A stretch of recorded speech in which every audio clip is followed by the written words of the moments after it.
the good life. Oh, oh, I'll never let it go. Oh, I'm a cat, gotta use all my 9 lives.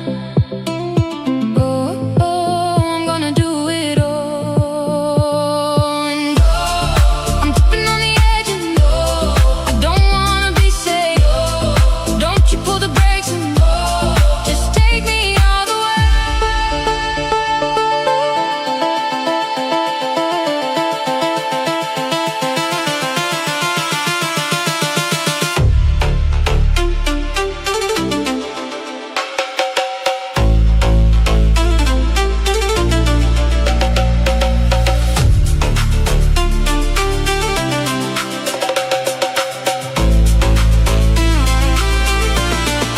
Baby, I'm all about headlights. Blinded by the headlights. Running in the headlights. Light me up, headlights. Baby, I'm all about headlights. Blinded by the headlights. Running in the headlights. Light me up, headlights.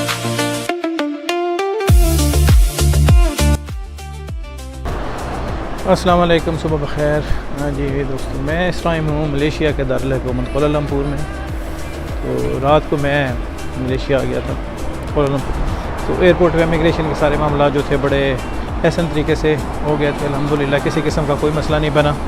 और जो एक किस्म का ये इस चीज़ का लोग कहते हैं कि मलेशियन इमिग्रेशन बहुत सख्त है, तो वो इतना को नहीं सख्ती करते ना, बिल्कुल। मतलब उनको 2-4 बुनियादी ज़रूरत के डॉक्यूमेंट होते हैं, वो उनको दिखा दें। रिटर्न टिकट होती है, तो वैक्सीनेशन कार्ड वो कहते हैं। तो इस तरह की बस 2-4 चीज़ें वो पूछती हैं, अगर वो हो तो आपके पास, फिर वो कुछ नहीं कहते।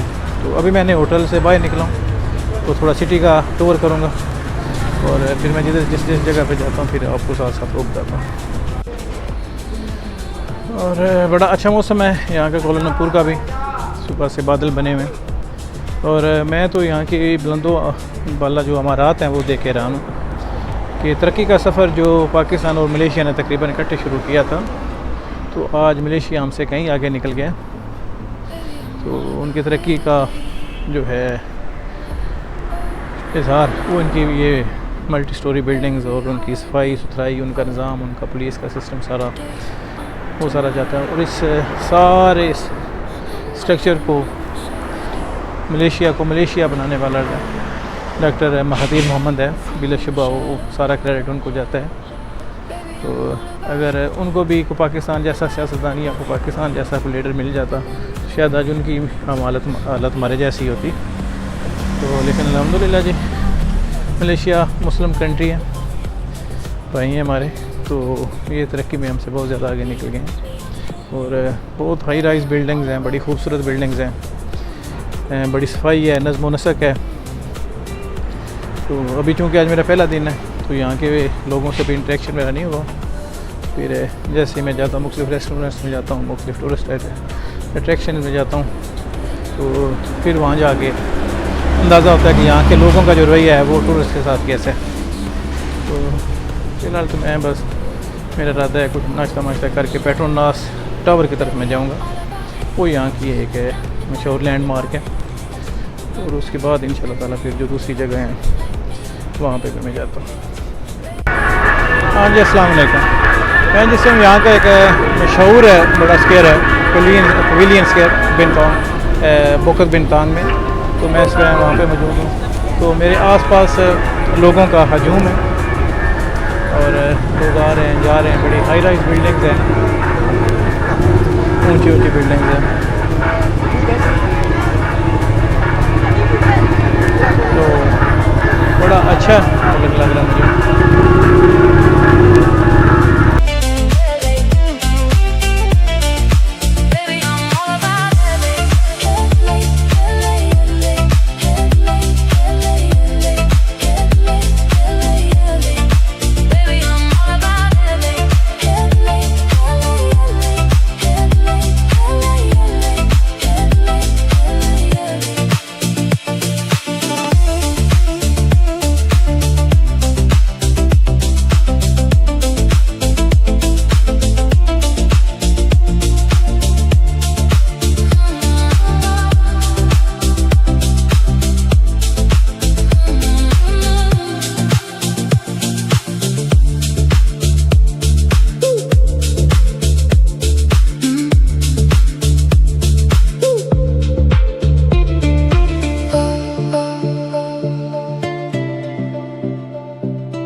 अस्सलाम वालेकुम जी। आज कोलालमपुर में जैसा कि आप जानते हैं मेरा पहला दिन है।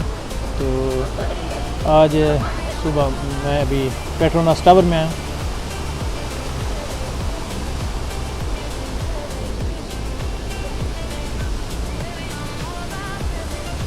तो इस जगह के बारे में जैसा सुना था उससे बढ़ के पाया। सुना था कि कोलालमपुर का ये जो सिटी का एरिया ये बहुत ही खूबसूरत है और यकीन करें मेरी तवक्को से बढ़ के मैंने इसको खूबसूरत पाया। तो बड़ी खूबसूरत जगह है, अच्छे लोग हैं, साफ़ सुथरे, पढ़े लिखे। यही है कि आपको भी अगर कभी मौका मिले तो आप भी यहाँ का ज़रूर चक्कर लगाएं और आपको यहाँ पे आना चाहिए। ये इस बिल्डिंग के साथ ही इधर एक पार्क ललसी पार्क, तो वहाँ पे बैठे हैं। यहाँ से लोग मतलब फ़ोटोग्राफ लेते हैं। यहाँ से बिल्डिंग का व्यू भी बड़ा अच्छा नज़र आता है। तो आप जब भी कोलालमपुर आएँ तो पेट्रोनास टावर तो आपने ज़रूर ही आना। ये हैं मुल्क जिनको देख के अपने पाकिस्तान की हालत पे मज़ीद इंसान को तरस आता है कि जब इन ममालिक को एक लीडर है वो कहीं का कहीं लेके जा सकता है। तो हमारी कितनी बदकिस्मती है कि हमें कोई भी ऐसा लीडर अभी तक नहीं मिला जो पाकिस्तान को इन ममालिक के बराबर तो क्या इनकी नकल भी कर सके। इनके मुकाबले में तो आना बड़ी दूर की बात है। हम तो इन ममालिक सब 100 साल पीछे चले गए हैं। हम अब इनके मुकाबले में क्या आएंगे। अच्छा, और इसके अलावा मैंने बात करनी थी कि जो कोलालमपुर का एयरपोर्ट है वो बहुत बड़ा है। वो जनाब इतना बड़ा है कि आपको 1.5 से 2 घंटे लग जाते हैं इमिग्रेशन क्लियर करने के बाद आपको बाहर निकलते हुए। तो आपको जो भी रिसीव करने आए या आप जब भी मतलब जाएँ तो आप इस चीज़ का खास ख्याल रखें कि आप जब आप एयरपोर्ट से बाहर निकले उस वक्त आपको क्या टाइम हो जाएगा या क्या वक्त होगा। रात को 12 बजे के बाद यहाँ से जितनी लोकल ट्रांसपोर्ट है या पब्लिक ट्रांसपोर्ट है वो सारे बंद हो जाती है। बाकी सिर्फ एक टैक्सी का ऑप्शन बचता है। यहाँ ग्रैब एक यहाँ की जो लोकल है एक ऑनलाइन टैक्सी सर्विस है, उसके ज़रिए उसको आप इस्तेमाल कर सकते हैं। बाकी जितनी वहाँ पे पब्लिक ट्रांसपोर्ट है, वहाँ पे जो ट्रेन आती हैं, मेट्रो आती हैं, बस सर्विस है, शटल सर्विस, वो सारी बंद हो जाती हैं। तो वो रात को आपको जो टैक्सी ड्राइवर है वो फिर आपसे हैवी चार्ज करते हैं। उनको पता था कि और का ऑप्शन को नहीं है। तो ये चीज़ है, जब भी आप मतलब फ़्लाइट पाकिस्तान से बुक करवाते हैं तो ये देखें कि आपका इधर मलेशिया में अराइवल टाइम आपका कौन सा है। इस चीज़ का आप ख़ास ख्याल रखें। मलेशिया आने से पहले मुझे काफ़ी दोस्तों ने कहा था कि हमने सुना है कि मलेशिया की जो इमिग्रेशन है वो बहुत सख्त है। तो जो फ़र्स्ट टाइम ट्रैवलर होते हैं उनको एंट्री नहीं देते, उनसे 100 किस्म के सवालात करते हैं और उनको कोई भी बहाना बना के वो वापस कर देते हैं। तो ऐसी काफ़ी मैंने कुछ ब्लॉग्स भी ऐसे देखे थे जिनमें बाकी कुछ लोगों को उन्होंने वापस किया था। लेकिन जिन लोगों को भी उन्होंने वापस किया है तो उनको वापस करने की कोई ना कोई इमिग्रेशन वालों के पास रीज़न थी। किसी के पास रिटर्न टिकट नहीं थी, किसी के पास शो मनी नहीं थी, किसी के पास वैलिड होटल बुकिंग नहीं थी। क्योंकि होटल बुकिंग का ये होता है कि कुछ जिनसे आप टिकट करवाते हैं ट्रैवल एजेंट से, वो आपको टिकट तो कर देते हैं लेकिन वो विदाउट क्रेडिट कार्ड के वो टिकट इशू करते हैं। और होता ये है कि जब आप यहाँ एयरपोर्ट पे आते हैं और अगर होटल वाले उसकी वेरिफिकेशन करते हैं, एयरपोर्ट वाले उसकी वेरिफिकेशन के लिए ईमेल करते हैं या कॉल करते हैं होटल में, तो वहाँ से आपकी जो बुकिंग है वो कैंसिल हो चुकी होती है। तो बराए मेहरबानी जब भी आप मलेशिया आएँ या किसी भी मुल्क एज ए टूरिस्ट जाएँ तो कोशिश करें कि वैलिड होटल बुकिंग लेके जाएँ। क्योंकि वैलिड होटल बुकिंग और valid return ticket, confirm return ticket के अलावा कोई भी आपको मतलब जो एंट्री नहीं देता। हाँ, ये हो सकता है कि आपको चेक ना करें तो वो अलग बात है, लेकिन अगर आप चेक हो गया तो फिर वो एंट्री नहीं देंगे। तो कोशिश कीजिए कि वैलिड होटल बुकिंग जो है वो अपने साथ लेके आप आएँ। रिटर्न टिकट आपके पास होनी चाहिए। अब मैं यहाँ से चूँकि मैंने सिंगापुर जाना था तो मेरी रिटर्न फ़्लाइट थी वो बैंकॉक से थी। तो मैंने इस तरह किया है कि मैंने मलेशिया से थाईलैंड की एक बस की टिकट परचेज़ कर ली थी। वो मुझे 65 रिंगिट में मिली थी, यानी पाकिस्तानी 3500 रुपये में वो मुझे मिली थी। लेकिन उससे ये हुआ कि जब मैं कोलंबो से मैं बोर्डिंग कराने लगा हूँ तो उस वक्त भी उन्होंने मुझसे पूछा कि आपकी वापसी की फ़्लाइट जो है वो थाईलैंड से है, तो आप जहाँ मलेशिया रहे हैं। मैंने उनको बताया है कि मैंने कहा कि मेरी जो मैंने बस के ज़रिए जाना है वो ये मैंने टिकट परचेज़ की है बस की। तो वो फिर मान गया, तो उन्होंने कहा ठीक हो गया। तो यही फिर सवाल इधर मुझे इमिग्रेशन वालों ने भी पूछा, तो इनको भी मैंने यही सेम मतलब वो बस की टिकट दिखाई है तो वो मतलब मान गया। तो सिंगापुर का मैंने इमिग्रेशन पे जिक्र नहीं किया तो वो लंबा हो जाना था। तो बराए मेहरबानी जब आएँ तो कोशिश करेंगे अपने आपके जो कागज़ात हैं वो पूरे हों। जब कागज़ात आपके पास पूरे होंगे तो उसके बाद आपको कोई मसला नहीं बनता। इन बॉक्स में मुझसे काफ़ी दोस्त इस बात का सवाल करते हैं कि एक अच्छी ट्रैवल हिस्ट्री जो है वो बनाने के लिए उनको किन किन ममालिक में जाना चाहिए। तो अच्छी ट्रैवल हिस्ट्री के लिए यूट्यूब पे बहुत ज़्यादा ब्लॉग जो हैं, बहुत ज़्यादा वीडियो जो हैं, और मुझसे जो सीनियर ब्लॉगर हैं उन्होंने बनाए हुए हैं, तो आप उनको भी मदद ले सकते हैं। लेकिन मैं यहाँ बात करूँगा अपने एक्सपीरियंस की, कि 2 से 3 ऐसे वीज़े हैं जब वो आपके पासपोर्ट पर स्टैंप हो जाते हैं, तो उसके बाद काफ़ी दूसरे ममालिक जो छोटे ममालिक हैं उनकी जो इमिग्रेशन है वो उन वीज़ों को दे के आपसे ज़्यादा सवाल जवाब नहीं करते और आपको बआसानी वो इमिग्रेशन दे देते हैं। तो उन ममालिक में सर फ़हरिस्त तुर्की है।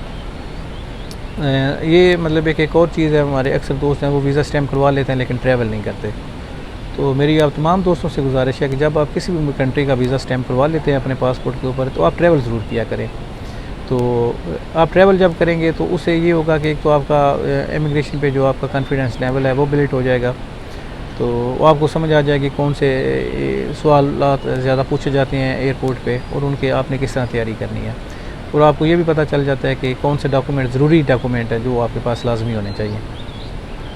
तो तुर्की के बाद साउथ अफ्रीका है। साउथ अफ्रीका एक बड़ा अच्छा मुल्क है, ताकतवर मुल्क है, तो वहाँ का वीज़ा भी लाजमी है आपके पास, मतलब अगर पासपोर्ट के ऊपर स्टैम्प हो तो उसका भी बड़ा अच्छा इम्पैक्ट होता है। तो उसके बाद फिर ये श्रीलंका हो गया, थाईलैंड हो गया। तो ये इस तरह के कुछ ममालिक हैं जिनकी कोशिश करें कि आप स्टिकर वीज़ा हासिल करें। तो सिंगापुर मलेशिया तो कुछ दिनों तक ई वीज़ा जो है वो शुरू कर रहा है, पहले भी है, तो वो ये है कि स्टिकर वीज़ा वो बंद कर रहे हैं। तो ऐसा ऐसा सारे तकरीबन जो ममालिक हैं दुनिया के वो ज़्यादा ई वीज़ा की तरफ ही आ रहे हैं, तो स्टिकर वीज़ा ऐसा ऐसा ख़त्म होता जा रहा है। तो कोशिश करें जब तक मतलब ये स्टिकर वीज़े जब तक लग रहे हैं मुख्तलिफ ममालिक के, तो आप जिनके भी ममालिक लगवा सकते हैं, आप मिस्र का वीज़ा लगवा सकते हैं, मराकश का लगवा सकते हैं। तो इन तमाम ममालिक के जो भी ईज़िली हो आप इनके वीज़ा स्टैम्प करवाते जाएँ। आप पासपोर्ट के ऊपर लगी हुई हर जो स्टैम्प है, हर जो एंट्री की और एग्ज़िट की स्टैम्प है, वो आपके पासपोर्ट की वैल्यू को बढ़ा देती है। तो कोशिश किया कीजिए कि आप मतलब कि साल में एक जो आपका फ़ॉरेन ट्रिप है वो आप ज़रूर कर लें। तो बजट में आप उसको देख के कर लें, ये नहीं आपने किसी मतलब कि लग्जरी आपने यहाँ होटल्स में ठहरना है या कोई आपने बड़ा कोई यशी वगैरह करनी है, नहीं। आप ये जस्ट सोचें कि आपके पासपोर्ट की वैल्यू बढ़ जाए। फिर दूसरी बात यह है कि आप अल्लाह की बनाई हुई जो दुनिया है उसको आप देखें, रंग बिरंगे ममालिक देखें, मुख्तलिफ नस्लों के लोग हैं उनसे देखें, उनका कल्चर देखें, उनका रहन सहन, उनका खुराक, ये सारी चीज़ें देखें। तो साथ साथ अपनी ट्रैवल हिस्ट्री भी आप बना सकते हैं।